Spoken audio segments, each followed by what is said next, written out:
Okay, so this is the big one. In Darktable 3.8, a new module came out. It's sharpen and diffuse.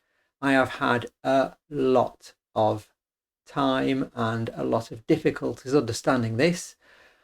I'll see what I can do to try and tell you what I've understood, show you how it works. I must say I've had some help from the developer Aurélien Pierre. Thank you to him. Otherwise, this video would have been absolutely impossible to make. We'll explore the module, see how to use it, show some examples. Well, like usual, I'm Nicholas, and let's do this together. Okay then, so before we actually jump into Darktable, I've made a copy here of the module, and I think we need to have a look at what all these things are. Let's take a pen. The first thing here, we have the first part of the panel is diffusion properties. This has to do with the wavelet decomposition. I'm going to speak right in French now. Decomposition. There, no accents. So that is how we affect the details. Actually, I went a little bit overboard there. These two, wavelet decomposition with the central radius spans, which mean that we choose what details, what level of details we want to affect the photo. If the central radius is 0 pixels, that's very fine. So we have fine details here, and we have large details on the right. And the radius span is the width. So we have a narrow, small radius, narrow, and we have large on the right. Now we learn that the wavelet decomposition is the same one as used in the contrast equalizer. So here we are in Darktable with a contrast equalizer, and we're told the wavelet decomposition is the same mathematics as this one. So what happens is you have the fine detail, so 0 of central radius is here on the right, and the further you go to the left, the more you affect the coarse detail, so the low frequency. And now we're adding contrast there. Now the radius, if I double click on that with the mouse, the radius is how much of the surrounding pixels or the surrounding wavelets we're going to affect.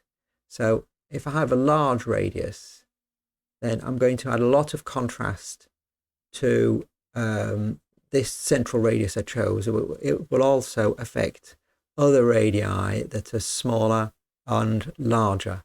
Whereas if I choose a very low central radius, then I will affect mainly the central radius I chose and a little bit the ones on the side, but much less.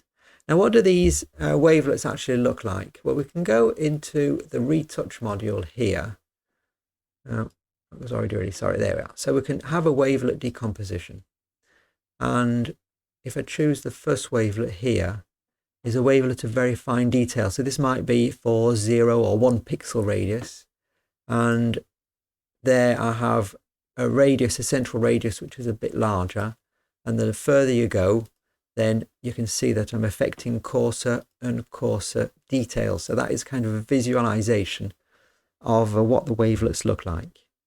Now, let's have a look at what these next sliders are. Diffusion speed. Now, to understand what these actually do, we need to go back to our image and the wavelet decomposition and have a look at how it works. So what can I show you? Now, the original picture is there. The residual here is an image. It's the original image that has like Gaussian blur. And the Laplacian here, which is a calculation, would be the subtraction, the difference between the original image and the residual. Now, the Laplacian can be calculated as a mathematical operator, or it can be calculated as a subtraction between the two. Both results are quite close. I'm not sure which is done in the module. But what we need to know is that if you add the Laplacian and the residual together, then you get the original image. Now, just to make things a bit easier to give names to, the residual is what we'll call the low frequency layer, and the Laplacian is called, it would be the high frequency. Now, this is a little bit like frequency separation that I heard of in it's portrait retouching for skin. I think it's the same kind of idea where we'll cut the image into two different components, so low frequency and high frequency. Now, the first and second order, these two, the brush would like to work here, the pen here, these both work on the low frequency layer. They will only modify the low frequency layer, and the two, third and fourth, will only modify the high frequency layer. So why are there two sliders for low frequency and two sliders for high frequency? Okay, so to understand that, we need to learn about gradients. Now here I've made a small image. It's a 5 by 5 pixel image. Now the gradient is an angle that's calculated for each pixel depending on the surrounding ones. So if I might take a red pen here. So for this pixel here, then if you have a look at the surrounding ones, and the gradient would be like, imagine you're on a hill. You've done this before probably as a child where you wanted to roll down the hill. Well, you'd go down the steepest part. So from where you are, you'd kind of have a look, and the steepest line would be kind of like this, because it's that that gives us the greatest difference between itself and the surrounding pixels. Now I only did this in black and white to make it kind of obvious. For this pixel, you'd kind of have a gradient which would be like this. This pixel might have a gradient which would be like this. And you might have some pixels. Now this pixel here would have a gradient which might be like this, going from light to dark. I'm not quite sure what happens if you get dark on the edges or a dark pixel surrounded by nothing. Probably the angle wouldn't matter, because there's not only the angle, there's also the steepness. So there's a length to each. It's like vectors in maths, really. There's an angle, but there's also kind of the higher the gradient, then the longer the arrow would be. And I'm sure that's taken into account too anyway. That is, so an angle, one angle for each pixel. And that is important. Why is it important? Because the Laplacian does not take into account any gradients. The Laplacian, if you take a pixel, is calculated only using the 4 pixels, top, bottom, left and right, not taking into account the what is actually around it that might be important or more important. So the module calculates 2 angles. For each pixel, it will calculate a gradient on the low frequency. So the gradient on low frequency. So it has an angle, maybe like this. And a gradient, if I take a spot here, on the high frequency, which would be maybe like that. The angle might not be the same for each pixel. Okay, last thing to add now in all the complications is the Laplacian of the Laplacian, which means that we calculate the Laplacian not on the original image, but on this Laplacian, and we get an image which is like that one there. Now this one, the Laplacian of Laplacian, has extremely high details, and it has also, I don't know if you can see, quite a lot of background detail. I don't know if you can see here, a lot of background detail. So maybe some kind of noise. That's just to keep in mind. So, okay, let's go. How does the first order speed? So the first order speed works like this. The first order speed, this is the formula that Aurélien, the developer, gave me. The low frequency layer is equal to the low frequency layer plus this first order speed times not the Laplacian, this Laplacian here, but this the Laplacian. So we'll call this the high frequency layer. We'll call this the high frequency layer, modified by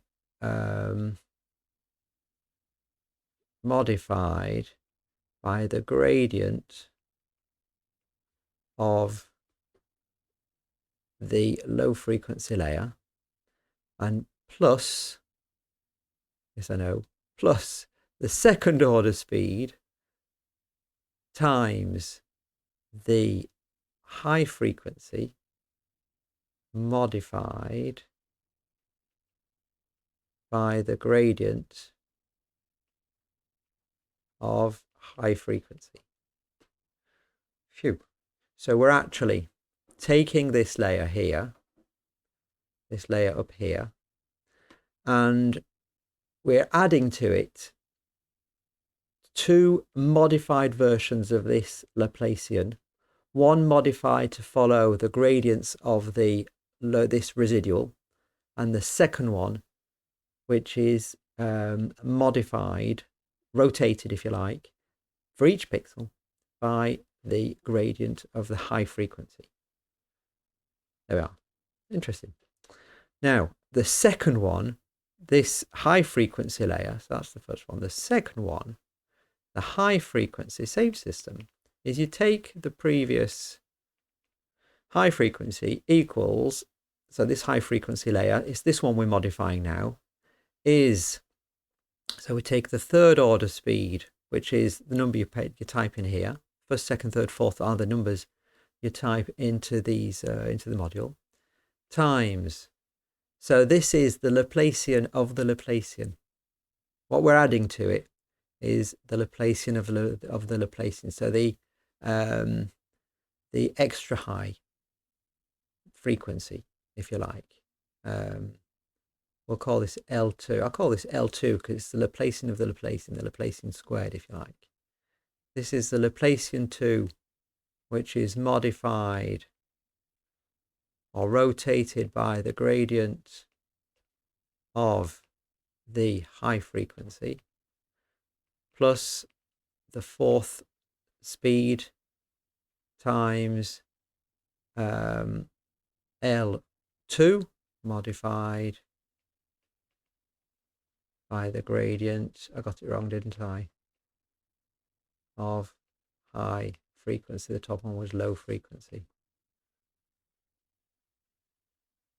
So each time we can separate whether we want to look at the gradients of the residual image, or if we want to look at the gradients of the high frequency layer, which is the high frequency layer, the Laplacian, which you have here.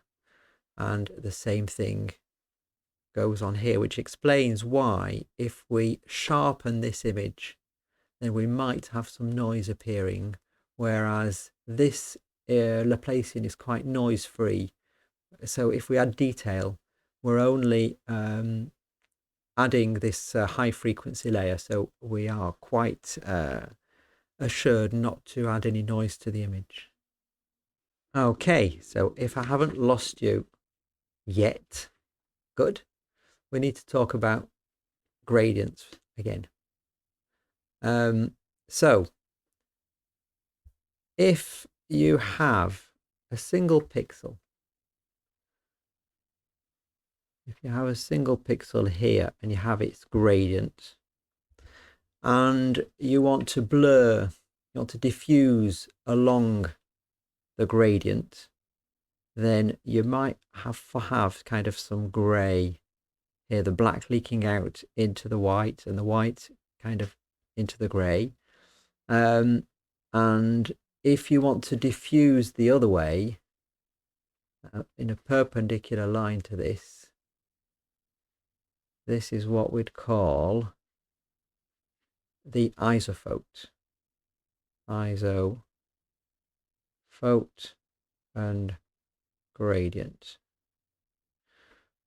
So this module will allow to sharpen and diffuse. So it's like heat radiating out, or imagine the exact opposite. Sharpening is the exact opposite. It's kind of all the particles coming back together again.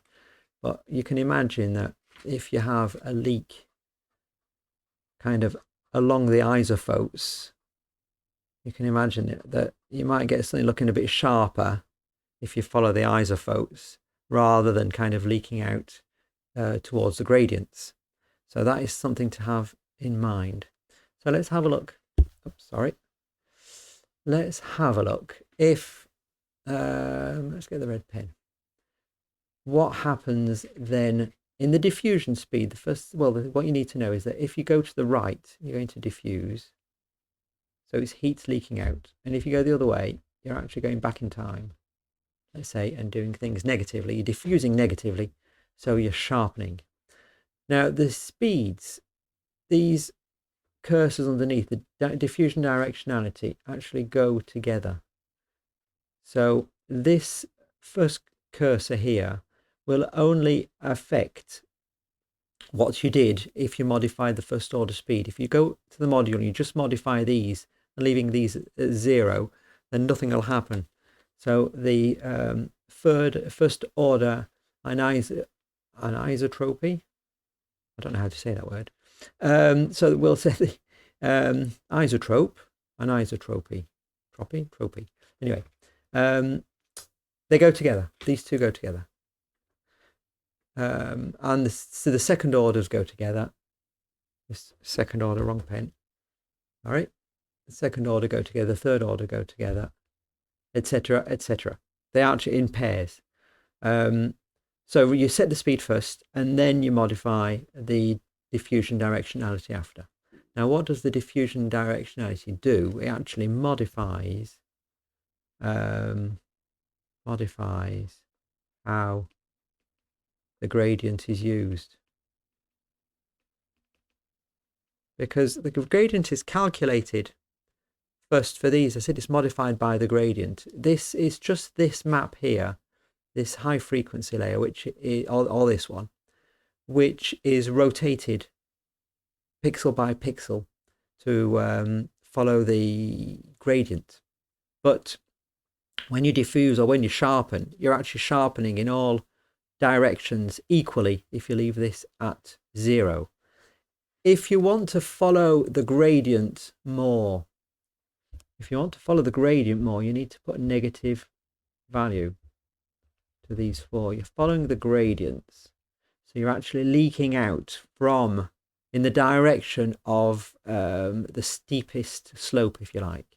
And if you want to stay within the boundaries, then you want to follow the isophote with a positive value. So you can imagine that if you want to diffuse, if you want to have a glow, then you want to put positive values on speed and negative values on the directionality, so that you're actually diffusing and you're crossing the edges. And if you want to sharpen, you could imagine, we'll see practical examples after, why it's not always the case, but you'd imagine that you want to sharpen, so you want negative values here, but you want to follow the isophotes because you don't want to leak out.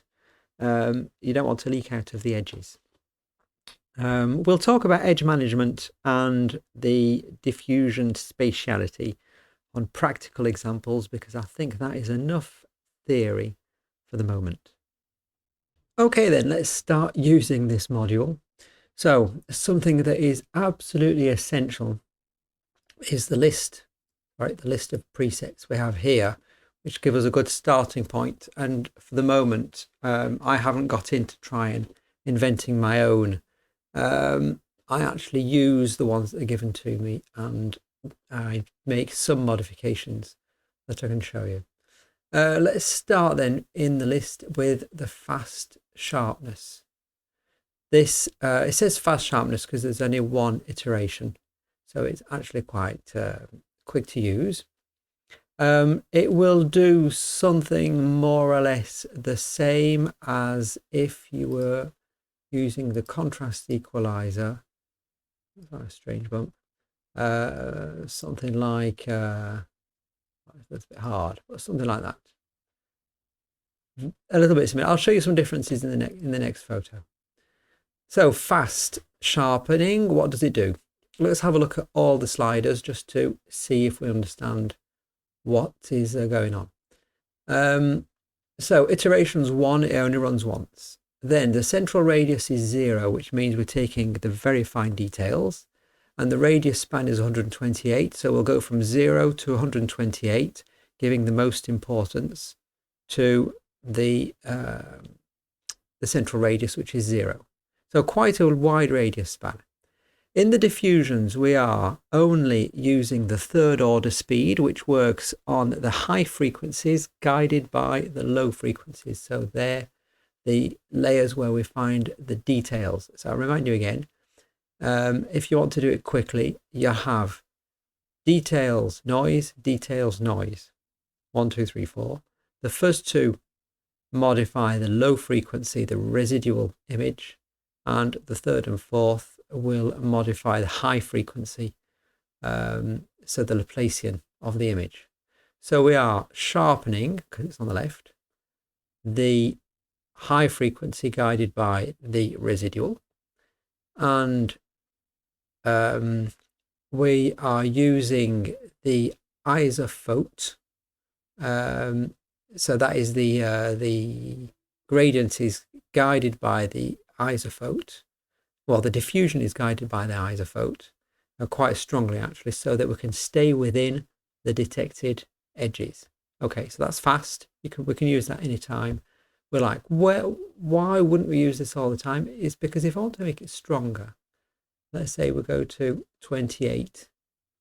I want to make it stronger, so I'm going to use the module on itself a lot of times. 28 is an exaggeration, but you'll see what happens. There we are, the image completely falls apart. So it's okay just for fast sharpening, and let's not touch that too much.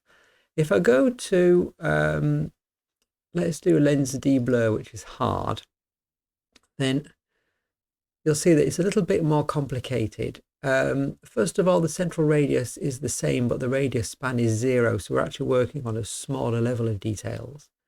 And here, so we're sharpening the details levels, so first and third, and we are smoothing, so we're diffusing second and fourth. So the idea is to sharpen whilst also making sure there's not too much noise appearing. If you have a look at the diffusion directionality, it's not surprising. For the first and third where we're sharpening, we're using the isophotes, so we're staying within the detected edges. And for the noise reduction, we're at 0, so it's an isotrope, which means we're diffusing in equally in all directions. So that's sharpening. Now this is already a 24, and you can go just click there, 57. Let's hope it's not too long. But this will actually sharpen up quite nicely. It'll be over sharpened, but the image won't fall apart. Give that a second. There we are. So that's done. Now, it is a JPEG. It's not a raw file. It's a JPEG. So it's natural that we'll find some artifacts, but that one's holding up quite well. So that is fast sharpening and more precise sharpening. You'll also have, while I'm on this image, fast local contrast. Fast local contrast, which is there, which would do something very similar to the local contrast module, which is there. Now they're both one on top of the other. More or less the same. The difference being that in the overall workflow, local contrast, I think, comes after filmic, and diffuse and sharpen is a bit earlier in the pipeline. So it might be an advantage to do the sharpening, the local contrast earlier on, I'm not so sure. That's the difference anyway. Okay, for the second example. Oh no, we're in Lightroom. Yes, sorry, done on purpose. Let's zoom in. I want to show you quickly what happens when you sharpen with Lightroom. So if I do basic sharpening, I crank that up, you'll notice two things happen. Now I am at 400% on a raw file. First of all, we get this white border, this white line around, and we get this wormy effect everywhere, which is really strange. Now, I know it's a Fuji file, but we shouldn't get worms like that. So that's for the sharpening, which I did push a lot. Clarity. Now I don't get that wormy effect so much, but I do get this white halo here, this edge effect, which is generated by the clarity slider adding local contrast. So it actually increases the contrast between the light and the dark pixels. So the light blue areas here, which shouldn't be sharpened, are actually getting brighter. Texture is the one that works the best, in my opinion. It does quite a good job, texture. I'm pushing it really hard at 400%. I do get this kind of little white line there. Okay, same picture. This is where I was going. Notice the colors are very, very different. Let's try with the contrast equalizer, which I will put on sharpen. Now, contrast equalizer does exactly that. It adds contrast. So you notice that the image is more contrasty now. I should take a snapshot maybe there and show you before and after. Now, to a certain extent, you could bring this down so as not to increase the contrast too much on these darker parts. You will increase the contrast. I do have a job trying to get this white halo line. It's just not coming. So this contrast equalizer for me is fine for sharpening, and in most cases I really don't see any reason not to use it, even over this diffuse or sharpen module. If I use the diffuse and sharpen module, we'll do this on let's go back to the local contrast, sorry, and get another snapshot, not local contrast, contrast equalizer. There, get a snapshot of that with that one on, switch it off and go to diffuse or sharpen. There. We'll use the lens deblur hard, so that is really sharpening in quite a considerable manner. And we have before and after. So it's sharpening. It's not that intense actually, the sharpening, compared to the contrast equalizer, where this the idea of having extra contrast gives me the illusion that it's sharper, which is not true, because technically I think that the diffuse and sharpen module is actually sharper. Let's go overboard. 59 iterations. You have to be really patient with this, and don't try to make a mask with all these iterations on. Okay, working. It's not that long. There we are. So nice and sharp. I do not see this white border appearing, and that is the magic of this module. It may be slow, but it's much more precise. Yes, I know there's noise that has appeared. I haven't done any noise reduction at all. Comparing it to the contrast equalizer, you see we're actually keeping more detail, more different tones in the darker parts of the image that we were losing a little bit. Yeah, it's got a little bit noisy. It's a little bit overboard. Well, that is an illustration of what the sharpening can do for you. Let's now consider this image here, in which I'd like to make the reflections of the sky in the sand, pop out a little bit. So I've prepared a diffuse and sharpen module here called sand. It's completely empty for the moment. And for that, we could try and dehaze. Now, dehazing should bring out some details there in the sand, and that does appear to be the case. If I have a look before and after, I do have a little bit more detail.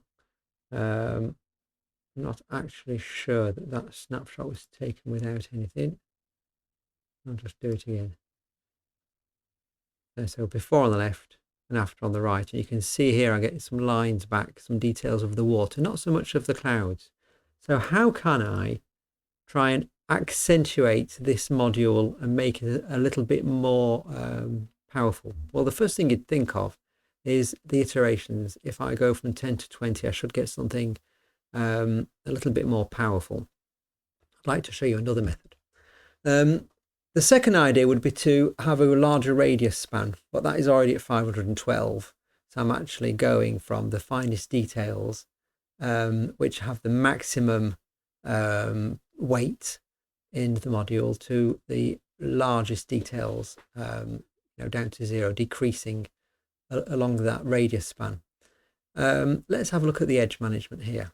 So first one, sharpness. Now the documentation says do not use sharpness unless trying to get details back when you're blurring, when you're diffusing, blooming on a photo. And you can see, because what it's doing is it's actually working directly on the wavelets, I think, without any kind of edge management. So it does get sharp, but we will see some artifacts. Now, if that's the kind of thing that you like, well, why not? You can use that. You can actually go negative on it. So it's kind of basic sharpening, but without anything intelligent going on to try and stop the picture falling apart. The edge sensitivity is a penalty given when the diffusion meets an edge, which is what I think is happening here, because I have some clouds on sand and there is some detail in the sand. And let's check this. So I'll take a snapshot as it is at the moment, and I'm going to move the edge sensitivity right down to 0. And there. So before, this is just the edge sensitivity.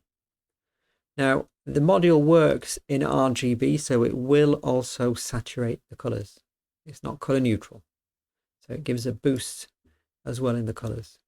So for the better or for the worst, that's how it works. The edge threshold here can control the darks. If you're crashing down into blacks, which can be a side effect, then this edge threshold can help get some of the darker areas back. I'm not sure it'll do much here. It'll get more subtle, if you like. There, so the darker parts of the image are getting lighter, so I'm losing contrast. I was at 2.5. Remember where you're at, because if you've lost it, you have to go back to the presets. So here I think it was at 2.5. No, 0.25. I think it's awful. 0.25. So I won't touch that, but I'll show you in the next example how that can be used. And the luminance masking will give a penalty to values that are darker than what you choose.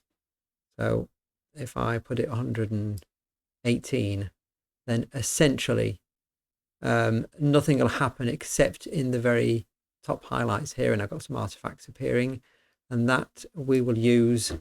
I don't know what it can be used for, except the inpainting, which I'll give you an example of later. So there we are. Anyway, come back to this image here. The edge sensitivity did give me a boost, and if I want to go even further, then maybe I could increase the number of iterations to make it stronger.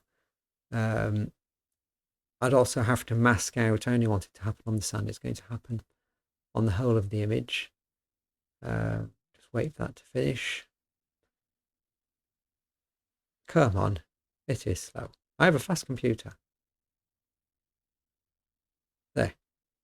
So the image is not falling apart in any way, shape or form. I am getting excellent detail here in the sand with lovely reflections. It's just a bit slow. That's the only problem. Let's go on to another image.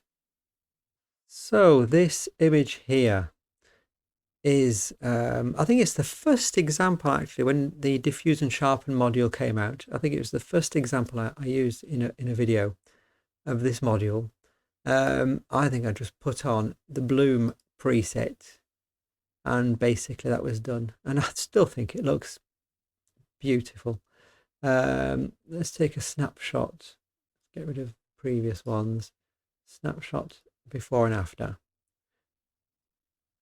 And the blooming gives kind of a natural hazy-like idea of light coming through.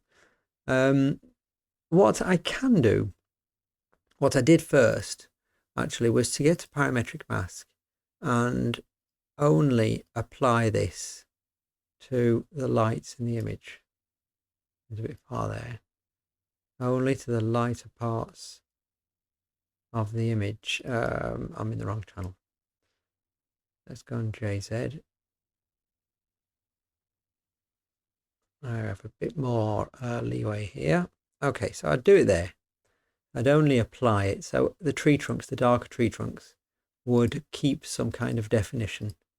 And then that would be done in the background. And since I actually thought, well, we can actually bloom quite a lot and use the edge threshold to keep the bloom effect off the darker parts of the image. So theoretically, it should work. And it actually is. I don't know if you can see the difference, but now you see the bloom is kind of very light. You can't see much. You can't see anything happening actually before and after. So what I could do is have, that might be a bit exaggerated, 8 iterations of that. So I'm blooming quite a lot and keeping the edge threshold high, and it gives a different effect. I'll show you before, well, the difference between the two is after, it's a question of choice. So the snapshot is 8 iterations with a high edge threshold, and I shall bloom and make a parametric mask, which is quite quick to do. Let's check. If you want to come on, sir. There we are. So there we are. Difference between the two, not so much. I have a little bit more detail here. Now the difference is that in the second example, I could actually bloom quite a lot. Okay, that's too much. Let's do 9. And if I move the edge threshold up,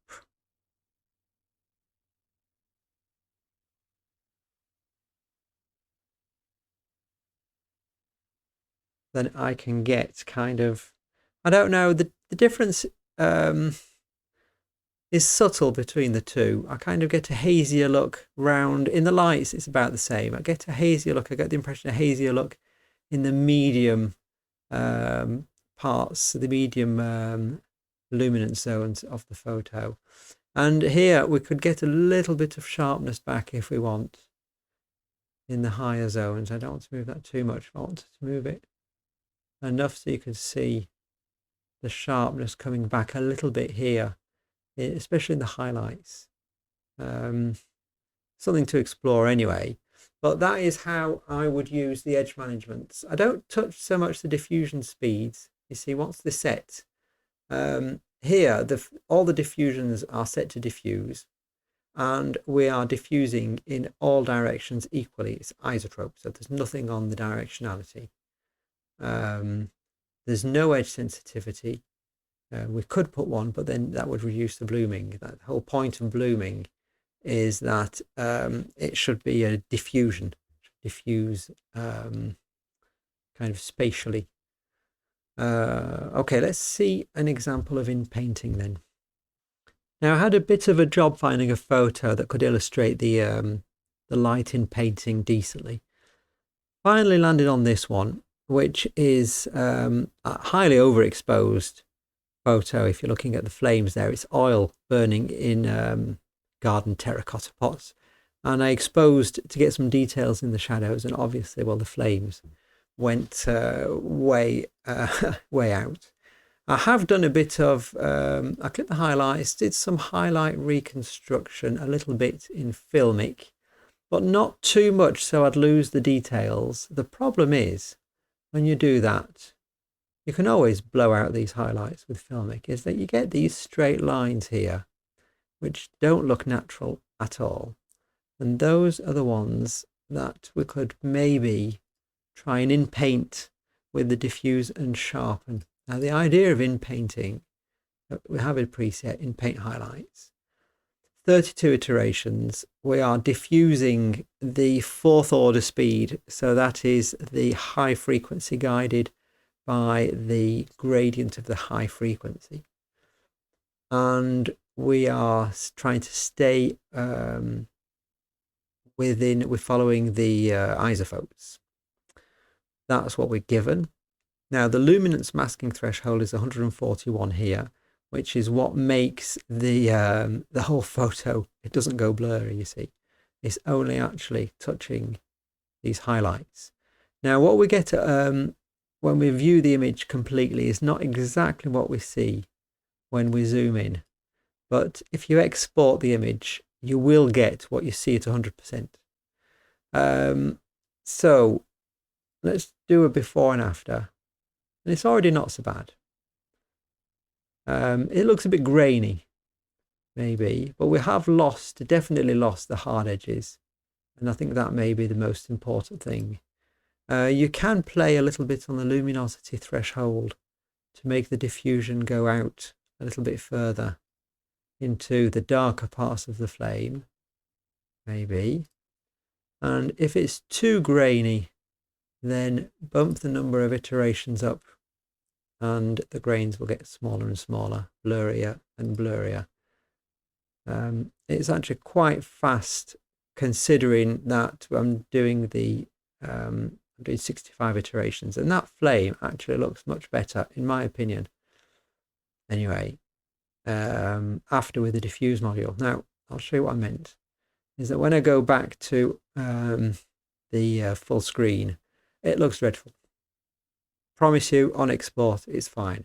So, anyway, there we are. I'll stop the video here because it's been going on long enough. The whole point is not to say everything there is to say about this module, because my honest view on that is I don't know. I hope that now you have an idea of what all these sliders do and how to use them. And then I suggest that you experiment with all the possible presets that have been made. Try and have a look at one and try and understand what it's actually doing. Like local contrast, what's it doing? Well, it's got a central radius of 512, so we're only affecting the large details, we're not affecting fine details.